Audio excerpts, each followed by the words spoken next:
Dear ladies and gentlemen, good afternoon. Today is a special day because we celebrate Earth Day. So a very warm welcome to our webinar on future waste, smart and sustainable plastics and organics. My name is Felix Mösner. I'm the CEO of Swissnex China, the Science Consulate of Switzerland in China. Swissnex is present in 5 locations around the globe, in Boston, San Francisco, China, India, and Brazil. As part of the much larger Swissnex network with 20 science consulates and offices, we are here to show the best of Switzerland, build bridges, add value, and connect the dots in education, research, and innovation. Today is a premiere. I'm very proud for this first joint webinar within the Swissnex network between China, South Korea, and Switzerland. The webinar is co-organized with Alessandra Apicella, head of the Science and Technology Office Seoul. Can you please say hello? And her colleague, Laura Acosta. Hello from Seoul. So both are at the Embassy of Switzerland in South Korea. Today on Earth Day, we all will learn how startups from China, South Korea, and Switzerland are pioneering in turning today's plastic waste and organic waste into a resource for tomorrow, contributing to the creation of a circular economy. So together with Alessandra, we would like to introduce our 4 speakers. So first we have Samantha Anderson, a founder and CEO of Depoli. Can you say quickly hello? Hello. We also have Yuan Bin Bai, Vice President, Pha. Hello, everyone.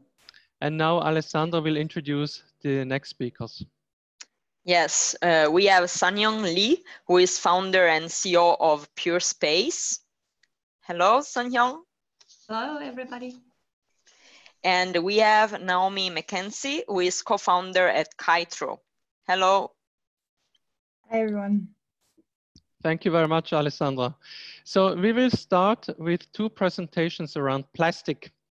So the first speaker is Samantha. She began her career in Canada with her master's at Queen's University in Kingston, Ontario. She then moved to Switzerland for her PhD at EPFL in the field of metal organic frameworks. Last year, she launched her startup Depoli, which focuses on the chemical recycling of PET and other plastics. But before giving the floor to Samantha, I would like to mention that there's a very nice Q&A function in Zoom. So at the bottom of the window, you will see a small box. So please write your questions. We will collect all the questions and try to answer as many as possible at the end of the 4 presentations. So please be a little bit patient to have the answer to your questions. So Samantha, the floor is yours. So thank you very much. Thank you. So I'm Sam. I'm the co-founder and CEO of Depoli. Next. And I think right now we know that there is a plastic problem. Out of the 20 million tons of plastic that we produce yearly, for example, only 9% of the PET plastic we produce is actually recycled.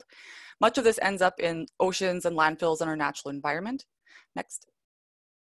And the reason this ends up in, for example, oceans and landfills is because of, for example, mismanagement.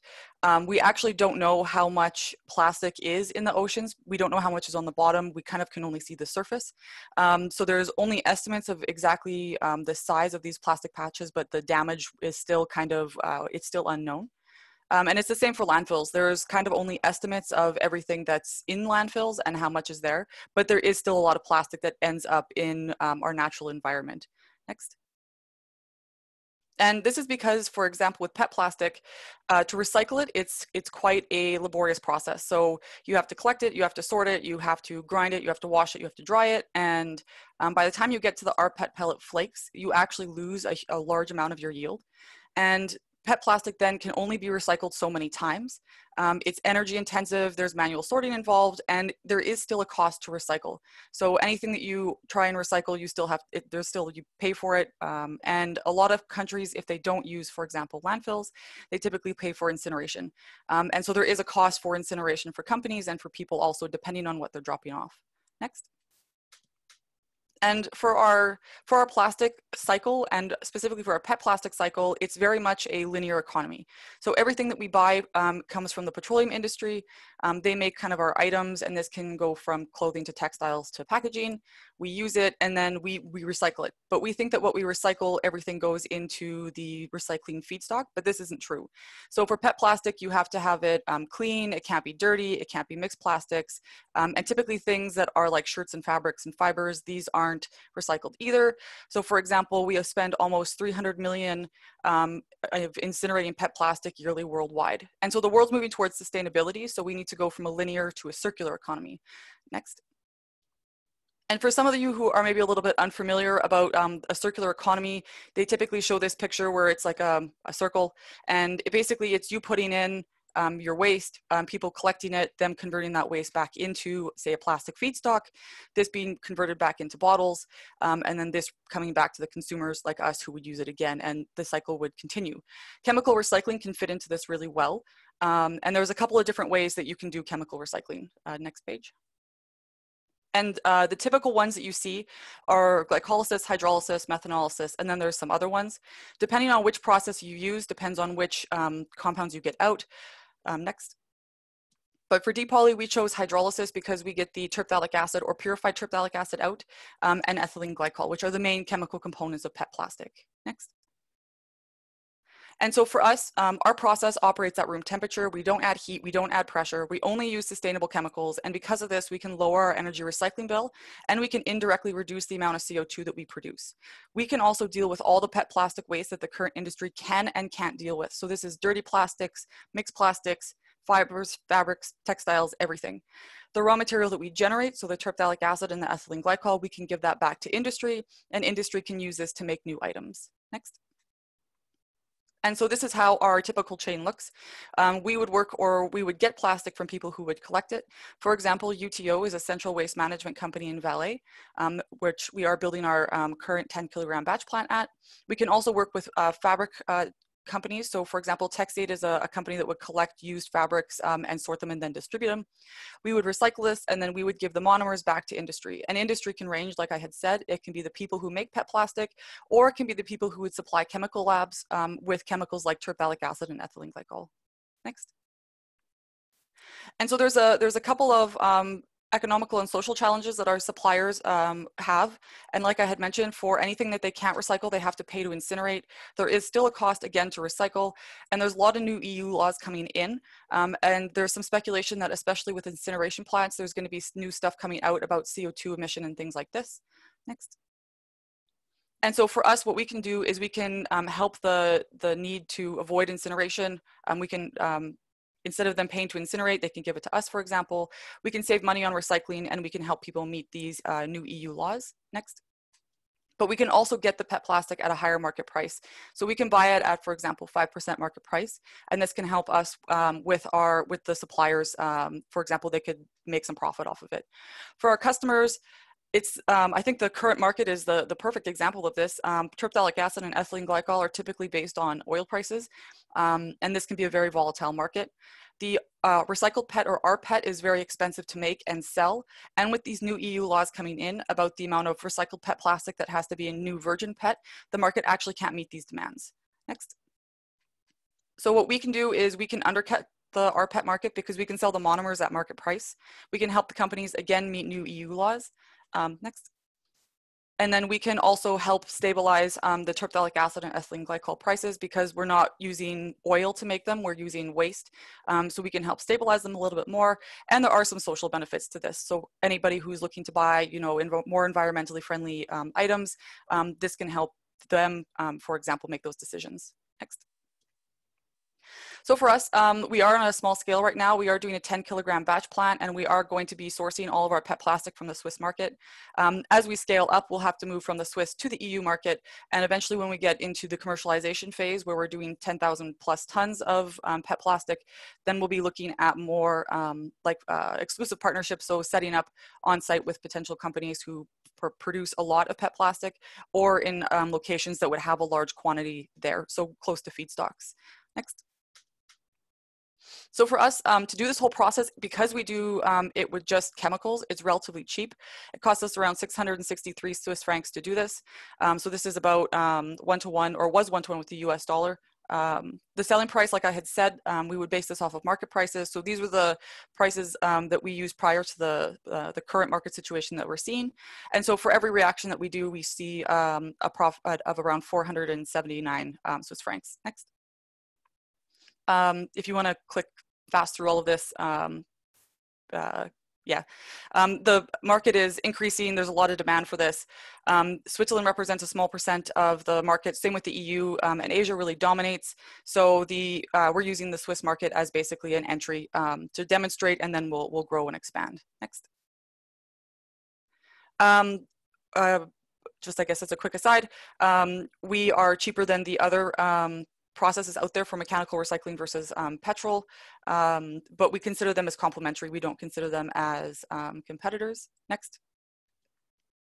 And there are other chemical recycling companies out there, and it all really depends on which kind of method that they've chosen. So we do hydrolysis, but others do enzymes or methanolysis, for example. Some people get out different chemicals, so DMT versus terephthalic acid and ethylene glycol. But we operate at room temperature, and we are not limited to using only PET bottles. We can basically use everything from bottles to containers to fabrics and textiles. Next. So a little bit about ourselves. Myself, Chris, and Bardia are the core members of the team. We've been together for around 5 years in the same lab. We have around 30 years of chemistry and chemical engineering experience. Next. And we work with business coaches to bridge that academic side to the business side. We are also looking to expand our team. So we are looking for board members who would have potential experience in scale-ups, particularly polymers, plastics, or industrial engineering. We also work with accelerators, incubators, and industry so that we can make sure that we meet what the industry needs, and we can meet their standards so that our clients and our customers are happy. Next. And with that, I want to thank everybody for your time and your attention, and I want to thank everybody for the opportunity to present this right now. And if there's any questions, I guess, yeah. Thank you very much, Samantha. This is a very insightful presentation, and I mean, from the questions I already see, we have 6 questions that came in, so it will be a very exciting Q&A session at the end. So now I would like to introduce the next speaker, who is Yuanbin Bai. He is alum from China's most prestigious university, Tsinghua University. He's Vice President for Business Development at Pha, and Pha focuses on cost-effective production of bioplastics. So last year, he successfully established a strategic partnership with Sinochem, which is a Fortune 500 company in oil and chemistry. So Yuanbin, the floor is yours. Thank you. Okay, thank you. Hello, everyone. I'm Yuanbin, the Vice President of Pha. Thanks for having me here to share my view regarding the future waste issue. At the beginning of the presentation, I'd like to review the situation of the current global plastic waste issue. Fossil-based plastics are very popular in our daily lives. Their durability, transparency, flexibility, lightweight, and easy processing have made them one of the highest volume material. The previous slides. Okay. The benefits of conventional plastics, especially their ease of use and processing, have contributed to its end-of-life issues that we experience today. Next slide. Between 1915 and 2015, 8.3 billion tons of polymers were produced. 79% of them have been discarded in landfills or in our environment, and 9% have been recycled, and 12% have been incinerated. 313 million tons of plastics has been produced in 2014 at 1 to 5, the ratio of plastic to fish in the ocean. And 12 billion tons of plastics will have been produced by 2050 at 1 to 1. Additionally, a major report on plastics contributed by the Ellen MacArthur Foundation concluded that in 2013, about 24% out of 78 million tons of plastics used in packaging leaked into the environment. Next slides. Almost everyone has noticed that these conventional plastics cannot be degraded in the environment. Do you ever think that some common material such as paper, metal can be degraded? We can't find the lots of good made of papers that were formed over a century ago, right? That's why antiques are so valuable. But why conventional plastics cannot be degraded in the natural environment? The answer could be very complicated from scientific perspective. But from historical perspective, the answer is quite simple. Conventional plastics with a history that less than 100 years are too young to be recognized by the planet with a history that over 4 billion years. So can we find a kind of material with both a long history and a plastic property? The answer is absolute yes. Next page.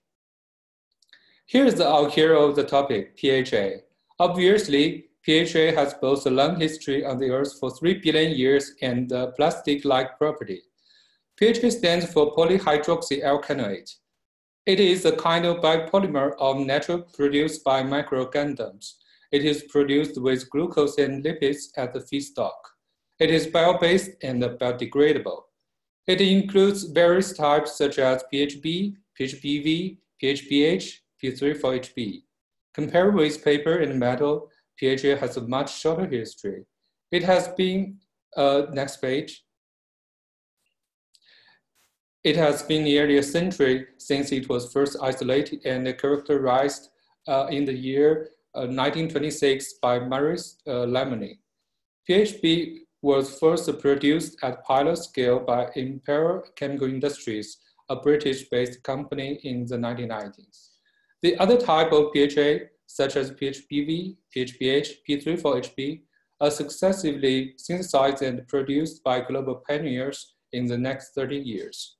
Comparing with the entire life of conventional plastics, that of PHA is a green cycle. The cycle comprises 4 steps. Using the bio-based feedstock as a sustainable material, fermenting to synthesize PHA in the cell factory, downstream process and product forming, degraded in the natural environment as the nutrition of lives. Next page. On the supply side, to avoid competing food with human beings, we can not only use cornstarch or palm plant oil as the feedstock, but also we can use outdated starch or cooking waste oil instead. On the process side, we have improved the efficiency of PHA accumulated in the cell. Next page. In fact, the optimized organism could accumulate PHA at an ultra high level, over 80% weight of that of the biomass. The 2 pictures show, next page, the 2 pictures show our pilot workshop in Shandong. The left one is the overview of the product line, and the right one is our unique 5,000 liter transparent bioreactor. The whole process of PHA production is quite simple, with only 3 steps: fermentation, extraction, and purification. Some people say that the PHA must be too expensive to be used widely, because all bio-based products are more expensive than fossil-based ones. Technically, it's right. The previous one. Okay. However, the cost of PHA could be decreased to a similar degree of fossil-based plastics for its simple process while the production scale could increase to a similar production scale of fossil-based ones. Next page. Here are some typical applications of PHA: carrier bags, cutleries, and textile. PHA can partly substitute any of the conventional fossil-based plastics, so the accessible market for PHA material is very large. Depending on type and grade, PHA materials can be used for injection molding, extrusion, thermoforming, for non-wovens, fibers, 3D printing, paper and fertilizer coating, glues, adhesive, etc. Next page. Look at the left picture. It shows that there is 161 million tons of packaging and 16.5 million textile produced in 2015. Those are made of plastics. If only 1% of these packaging and textile could be replaced by PHA, its market size could approximately reach $10 billion US. And we believe that it will happen within the next 20 years. Next, I would like to introduce my company, Pha. Pha is a biotech company and founded in October 2016 by scientists from top-level college in China. We have 3 sites operated in China, including the general headquarters in Beijing, the research center in Shenzhen, and the business office in Shanghai. Our founding team has an entrepreneurial background. Dr. Zhang Haoqian, the CEO of Pha, got his PhD of physics at Peking University. Dr. Li Teng, the president of Pha, got his PhD of biology at Tsinghua University. Dr. Jiang Hao, the CIO of Pha, got his PhD of cell biology at USTC, the University of Science and Technology of China. And I, Bayuan Bing, the vice president of Pha, got my master's degree in engineering management at Tsinghua University. Next page. Pha is also supported by our advisory board, which is formed by top academic and industrial experts. Professor Tao Yong, he also is a professor of Chinese academic of science and the former senior scientist of DuPont. Ou Yangqi, professor of Peking University, is the expert in biology big data. Chen Guoqiang, professor of Tsinghua University, is an expert in genetic engineering of industrial microorganisms. At the end of the presentation, I'd like to thank all of my audience for your time to listen to me, and thank Swissnex again for the opportunity to share my view regarding the future waste. Thank you. Thank you very much for this presentation. So I give over now to Alessandra. Yeah, it's my pleasure now to introduce Sanyong Li, who is founder and CEO of Pure Space. Sanyong has a career in finance sector, and she has decided to establish a tech-based startup to help to reduce food waste. Pure Space was one of the winners of Future Food Asia Awards in 2018 and was one of the selected startups in Kickstart program 2019 in Switzerland. It was also the winner of New Excellent Technology Certificate of the Ministry of Agriculture, Food and Rural Affairs of South Korea. Sanyong, floor is yours. Hello, I'm Sanyong and the founder of Pure Space. Today, I'll be talking about reducing the loss along the supply chain for food. We are a startup trying to build technology to effectively decompose ethylene and microorganisms like mold and bacteria to extend the shelf life to improve food safety during storage and transportation of fresh food.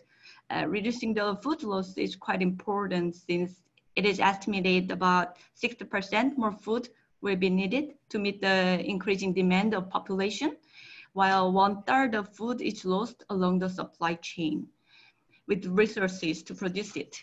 And it amounts to about $750 billion US annually, and the loss is even more severe for fruits and vegetables with relatively short shelf life. Next, please. And we have been cooperating with companies in the cold chain and was able to figure out there was a lot of loss in each point of the chain, from producers, long-term storages, transportations, DC, retailers and restaurants, and even at homes. Next, please. And the major cause of freshness reduction is respiratory activity, ethylene, and mold. And the industry utilizes cold chain to control respiratory activity, but not much is done for ethylene and mold. And that's what we aim to do. Next, please. Usually there's about more than 100 ppb of ethylene in storages, but, and also 30% of food loss. But if you reduce it to 1/10 of it, the loss can be reduced to 10%. Next, please. And our goal is to decompose ethylene and microorganisms as fast as possible and as much as possible in a very sustainable way. And we are, next please. Next. And we are working on POCs with various companies in cold chain with different fruits and vegetables. Next, please. And the device can be installed in cold storage and trucks and containers. Next, please. And we are currently also trying to combine AI-based vision technology and our device to optimize the maturity of the ripeness. And it works on various fruits without needing to treat any chemical coatings directly on fresh food. And next, please.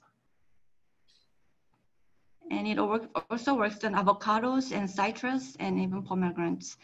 And we hope we can contribute to reduce the food loss in the cold chain.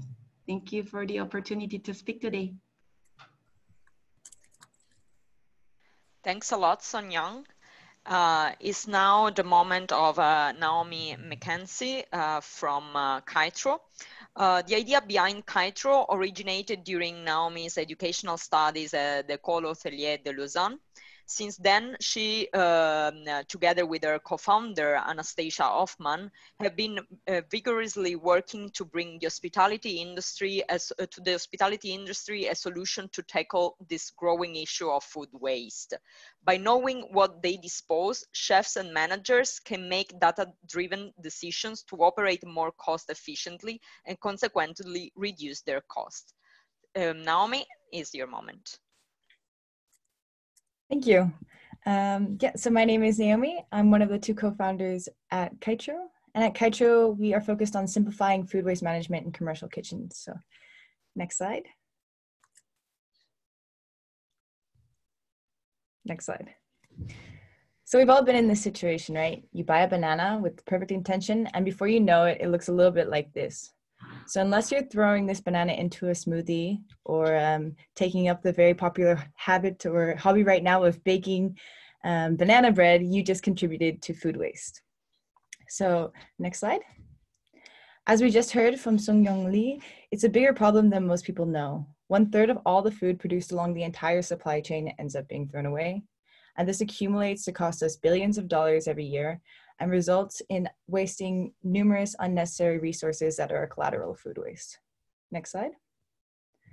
So it's clear that food waste has a detrimental impact on the environment. And if food waste was a country, it's said that it would be the 3rd largest emitter of CO2 emissions, just behind China and the US. Next slide. In the hospitality industry, we see an enormous amount of food being thrown away every single day. Chefs and managers, they quickly become blind to what is being thrown away. They throw it in the trash, close the lid, and someone else takes it away. Traditional methods to track and measure food waste require a lot of manual entry. So you're typing in or writing down every single item that you're throwing away. So because of the effort that is needed in order to really monitor your food waste, a lot of people just completely ignore the issue. Next slide. So this is what inspired us to create Kaitro, a fully automated solution to reduce food waste and to empower the hospitality industry to take action. So our solution is comprised of both a hardware and a software. Here in the slide, you can see the Kaitro device. So you place your existing trash bin in your kitchen and your dishwashing area on top of our scale. Above it hangs an IoT device with a camera. And so every time you're throwing something into our trash bin, it will automatically take an image, the weight, and the time of what's being thrown away. So essentially, we are collecting images of your food waste. And when we first started collecting data, we were really shocked. Next slide. We were shocked at how delicious and disgusting the images looked. But this is the reality. Every day, there are kilos upon kilos of perfectly edible food being thrown away. Next slide. We collect this data and process it, providing customers with a personalized dashboard. Customers get a complete overview of their food waste, where they can see how much they threw away in terms of weight, in terms of cost, and even in terms of how many guests that came to the restaurant, how much food there was per guest. We give them details down to the specific ingredients, such as how much bread did they throw away, what time does most of the bread waste occur, what is the main source of the bread waste, and how can they combat it. We provide the users with all the data they need to activate change and reduce their waste. Next slide. Through our measurements, customers have been able to make operational changes that result in great benefits. Not only can addressing food waste result in food cost margin increase of up to 8%, through measuring and taking action, we see that they can reduce their avoidable food waste by up to 60%. So avoidable food waste meaning anything that was meant for human consumption, unavoidable meaning bones, eggshells, etc. Additionally, having these insights acts as a new tool to understand more details of your operations and understand where there are operational inefficiencies and how to optimize your processes. So the results that we've achieved during our measurements, which typically last from 1 year plus, have been by making small operational changes once you identify an operational inefficiency or a food waste, key food waste area. So this is things such as changing the way that you portion the plates, changing undesired menu items. For instance, we see that Brussels sprouts don't work very well in student canteens, or even altering the quantity and the amounts in the way that chefs prepare in the back of house. Next slide. So at Kaito, we believe that in order to achieve long-term results, data-driven action and continuous measurements will become more and more critical across all industries. It is through data and measurements that we'll be able to truly benchmark companies and even countries to understand what practices work best, how can we optimize operations and set expectations, standards, and even regulations to reach our goals. There is a growing discussion around food waste and waste management in general, and we believe that there will be even greater changes and adaptations, especially in the tourism industry in the coming years. With the recent global situation that everyone is encountering, it is clear that to come out of this pandemic and this economical situation, we all need to think more resource efficient in order to optimize workflows, save costs, and reduce our environmental impact. So finally, in order to achieve a circular economy, we need a shift in mindset and behavior of every individual. Already now, restaurants, hotels, canteens are making great strides to mitigate their food waste. But they do have this fear of kind of disappointing the customer or disappointing the guest. So when they make an operational change or they change something in their menu offer, whether it's reducing the portion size or taking shrimp off the buffet, or even if they change from serving 7 types of bread to changing 2 types of bread, they're scared that the customers won't understand why these changes are made and therefore be disappointed in the service. So it's important that all of us as an individual already start to think of how our expectations and how our behaviors are contributing to food waste across the entire supply chain. So I just like to ask everyone who's on this call today to start to think twice before you throw things away, food items especially. So before you throw a day-old yogurt away, give it a smell and see, does it really need to be thrown away? If you go to a buffet and it's 5 minutes before the service ends, don't be disappointed. Understand that it's coming from a source of reducing their food waste. So if we all think twice before we throw our valuable resources away, we'll be able to really accelerate the speed at which we reduce food waste globally. So our goal at Kaito is really to bring back the value of all food so it's appreciated and not wasted. And we hope that everyone takes action to make their steps in contributing to this. Thank you for your attention and time. Thanks, Naomi. Thank you very much. Do you want to continue, Alessandra, with the first question? And then I can take the next one. Yes, I can.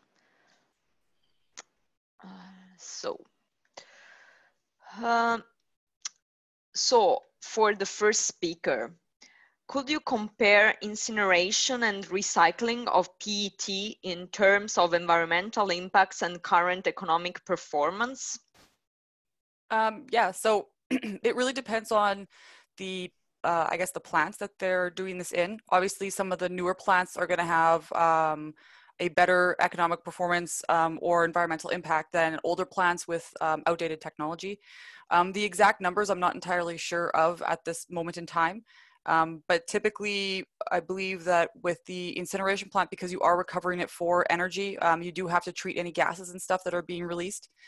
So you have to still be able to figure out how to remove the CO2 that might escape to the environment, things like this. The recycling process is better, but they still use a lot of techniques and a lot of energy. So it's kind of, they're still better than getting the virgin stuff, and it's still good for recovery of energy instead of throwing it at a landfill, but they both still have environmental impacts. Yeah, if you want, if Felix shares the slides, my email address is at the bottom. We can talk about this in a little more detail because I think it's a question that we could, yeah, get into more detail with, and I want to, yeah, let other people talk as well, have time. Yes. So actually, this is a general question several of the audience had, whether we can share the recording. Yes, definitely. I will make the link available later on. And also the slides, I mean, basically all the slides are in the recording, but for specific requests, we definitely also can make that available. Also, one quick question for Samantha. I think it's good because we already have this field. One question that came in and is very actual with this COVID-19 crisis, because we, especially in Asia and around the world, more and more people start wearing masks, so face masks to protect oneself and the others, of course. So is it possible to recycle this enormous amount of masks as well? So this is one of the questions, and that came in, yes. Yeah, so we can, as long as it's polyester based. If it's polyester mix, so if there's cotton for the stitching, or if there's, you know, anything else in there, those fabrics would be recovered. But for the fabric-based masks, as long as there's polyester, we can do the recycling part. For the face shields as well, as long as they're PET-based, then it's not a problem. Okay, and then maybe an add-on question very quickly from Francesco Bortoluzzi, who we know very well from Swissnex Boston, who moved now back to Zurich to ZRW. So he's asking also, Samantha, what is the environmental impact of the recycling process? So you mentioned it looks quite non-toxic, but is there any impact? As far as the environmental side of it, we haven't seen anything from the very brief life cycle analysis that we've done. We are building a 10 kilogram plant, and our plan is to do a much more in-depth life cycle analysis, as well as get the certification for like no greenhouse gas emissions. Because we do use non-toxic solvents, we don't use heavy metals or anything like this. It should be on the lower end. We also don't see anything like CO2 emissions coming out or any other gases being generated, but we should do this again on a larger scale so that we can confirm and get the certification. Here we have also a curiosity about the poly. So Samantha, can you also explain a bit more about the PET plastic and TPA market in Asia, and what's especially the plan of depoly in Asia? Okay, so both the terephthalic acid and PET market, if you look at the, I guess the market share, Asia really dominates. So I think they have around, it depends on which graphs you look at, but it's between 60 to 75% of everything in these two fields is from the Asian side. So there was a lot of PET plastic being made, and terephthalic acid is used for a bunch of other applications. So it's just, I guess, more is being used in Asia and maybe being sold other places. Or yeah, the plan for us, so right now we are still in Switzerland, but one of the plans for us is to expand into Asia. Ideally, we want to move into, for example, Southeast Asia and help deal with the, North America likes to send over a lot of their garbage and it gets dumped into areas like Southeast Asia. So we want to set up in places where this is a problem and that we can treat the plastic, for example, on site to help it or to avoid it from going into the ocean. But we can also move into like mainland areas and things like this as well. Great. I have a question for Blue Pha. and it's from Linda. And the question is whether the PHA bioplastics is also completely biodegradable without any industrial process. So that means basically in the natural environment, whether it's completely biodegradable. Can you comment on that? Yes, PHA is a natural degradable polymer, just like paper. It can degrade it in the environment such as soil, seawater, without any industrial process. I have a question for Pure Space. She actually just answered, but I think it's interesting for the audience. And is if the technology of Pure Space also apply to other types of food, for example, meat? Please unmute, Sanyang. Yeah, for meat, we have not tested on meat yet, but if the reduction of freshness is due to microorganism activity, like mold spread or virus spread or something like that, we can definitely work on that. But if not, there's not much we can do. But we can definitely work on the inhibiting mold spread at least. Yeah, but we focused on fresh food, especially on fruits, because ethylene is much hard to decompose. So, and vegetables and fruits are the most impacted type of fresh food that's been by the ethylene gas. So we are currently focusing on fresh fruits and vegetables now. Yes, I have again a question for Pha, which is related to the very low oil price that we have at the moment. And you probably heard about the negative oil price in the United States. In some of the markets, it even went negative. So the question is from Xiaojin Shan, whether there is actually an impact, or you see an impact on biodegradable plastic coming from that new development? Okay, it's a good question. I think oil price the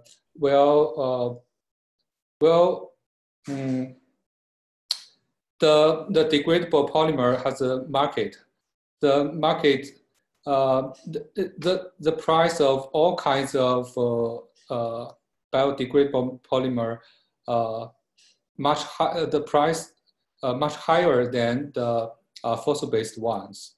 The oil price is so low because a lot of people use electronic vehicle or other reason. They already shifted to other kind of consumptions. It's a result. We don't think it will impact the biodegradable polymer future. I have another question for Pure Space. How will Pure Space degrade ethylene plus mold in an environmentally friendly manner? What is the additional cost of the container's power usage, weight, increased gas usage, and filtering material?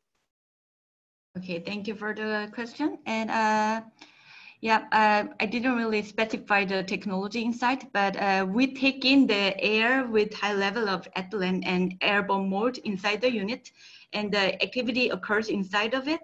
And there usually current technologies use emission of ozone, which could be quite harmful to human bodies or stored fruits, or it's not very effective. But we can use, we do not emit ozones outside of the device, so it can be used without harming any fruits or human bodies. It just cleans the air where the device is installed. So that's why we said we can use it in an environmental way. And because there is no waste out of the technology, because current technology uses potassium permanganate, which produces a lot of waste. So we can help reduce the loss in the post-harvest treatment sector as well. And about the power usage, it's about 300 watt per unit. And weight is estimated to be about 40 kilograms for each container or each truck. Thank you. Yes, I have one question for Kaitro. It's of personal interest. So you studied at EHL, so at the École Hôtelière de Lausanne, which is in their field in hospitality management, is top-ranked school in the world. So how did the school inspire you and motivate you to found your company? Yeah, that's a good question. So I started the company together with Anastasia Hofmann, who was also in the same school, in the same class. And we participated in a competition that was not part of our curriculum, but was hosted at the school. And through that, we kind of got the first initiation to start building something.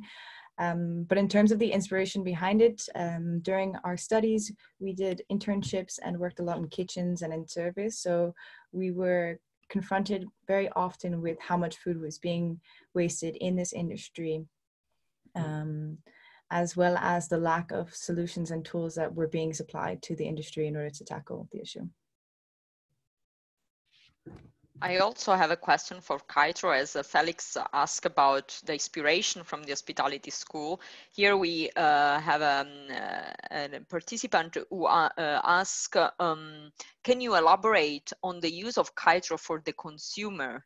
If any support for an app to know also what you impact for at the point of consumption to create teamwork or on the plug fight. So it's more about consumer vision more than from the restaurants and hospitality providers. Yeah, so in general, just from Kaitro's perspective, we focus primarily on restaurants, hotels and canteens that have more than 100 seats. So that's really our target market. For consumers or households, the solution is not ideal because I doubt many of you have the space nor want a camera looking into your trash bin all the time. So there definitely is a gap there that we're looking to fill of how to provide a solution to households or end consumers. We do give tips on our social media channels of what you can do at home to optimize your food waste. The other thing that we encourage people to do is just to support their local restaurants and canteens and hotels to also take action. So by requesting that they implement solutions to address food waste, then we can really start to drive the push, and people will start to take action and implement tools that will allow them to really quantify and optimize their food waste. From an individual perspective, though, we do not have an app or anything, but I encourage you to follow us on our social media channels to see what tips we give out there. Super. I have one question for Samantha. It's a general curiosity, I think, for everyone. How much plastic is there in clothes? So if you have fashion, it's a little bit hard to see, of course, how much plastic is there. Do you have a figure in average how much is in there? And that's one question. And on the other hand, if you extract the plastic and from the fabric, can you still reuse the fabric?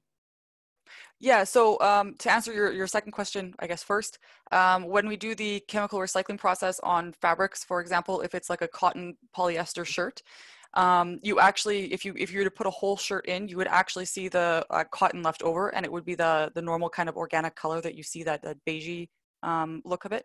So you can recover the other fabrics. This also includes, for example, polyamide. So if you have a polyamide microfiber cloth, any of the string and this sort of stuff is left over, including the polyamide. So you can also recover that.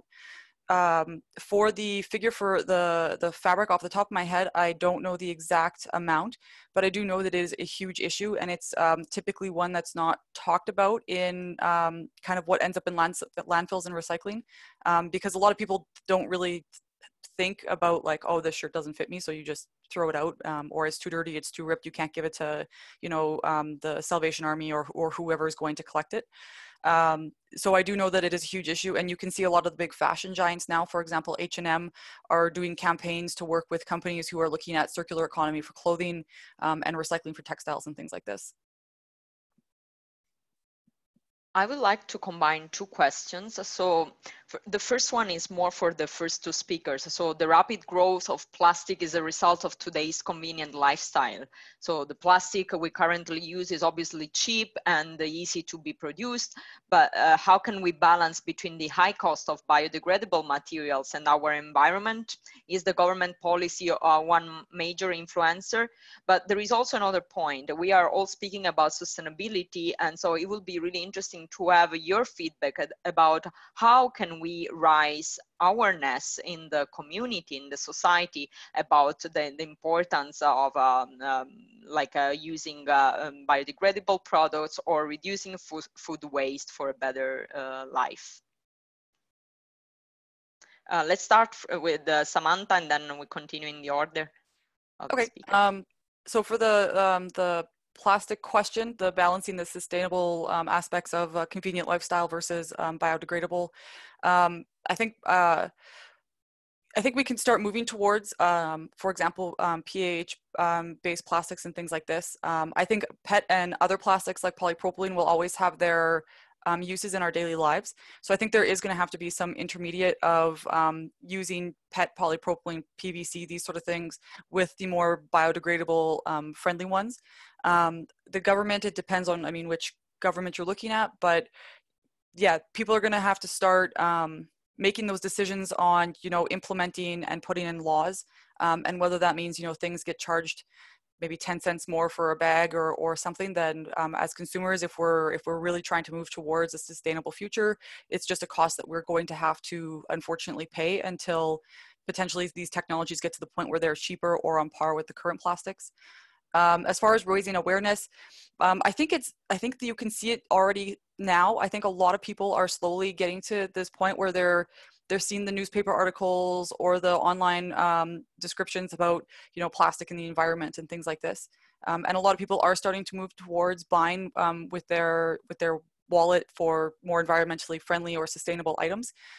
I think if we just keep pushing and we keep putting the information out there and we help people make informed decisions, then I think this is just going to continue. And then at some point we're going to have, people are going to be more, let's say, willing to go towards the environmentally friendly product versus the one that was made in a super toxic whatever environment. I hope that helps or answers the questions.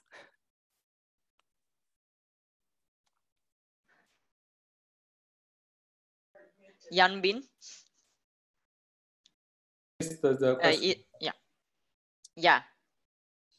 I'm typing to answer another question. Oh, okay. So sorry. So Sanyong, any feedback about how to make people more aware about sustainability? Yeah.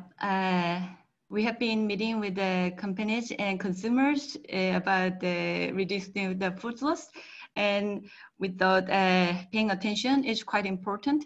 For example, a lot of fruits are discarded in a distribution channel because the consumers do not want to eat pretty fruits, and that the percentage quite high. And if we just pay attention to reducing the food loss, each consumers, if each consumers pay more attention to it, I think the situation could be much improved.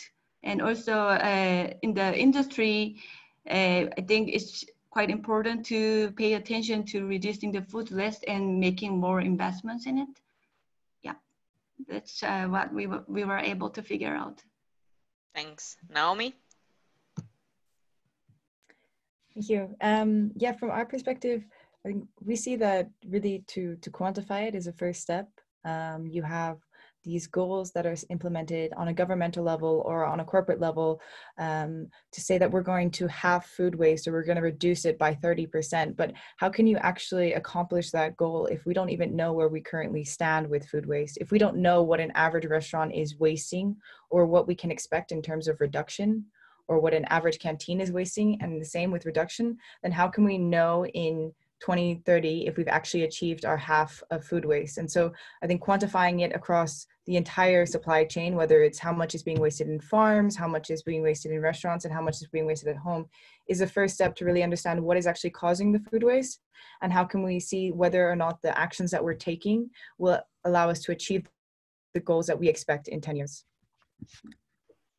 Super. So thank you very much to everyone. I think in terms of time, we are moving very well. What I would suggest is, I mean, looking at all the questions, we received 38 questions, which so far is one of the records of the webinars, what we did so far. Many of the questions have been answered online, so many thanks to the speakers who busily were typing as well, some of to reply to some of the answers.